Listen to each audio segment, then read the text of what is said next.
Michael made landfall, but state and national leaders are still making their way to our area to assess the damage. News Channel 7's Megan Bell has the details.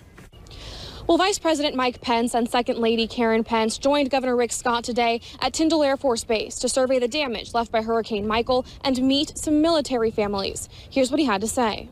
To see the extraordinary devastation, it's been deeply moving to us.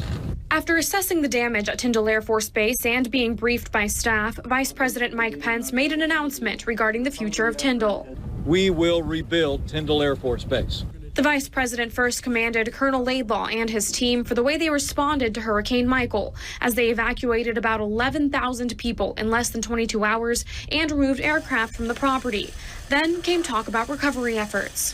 The United States Air Force has committed $100 million so far just in recovery efforts here on the base. And Colonel Laidlaw has teams at different Air Force bases to help all of the families. The goal is to get Tyndall Air Force Base back to initial operating capability by the 1st of January.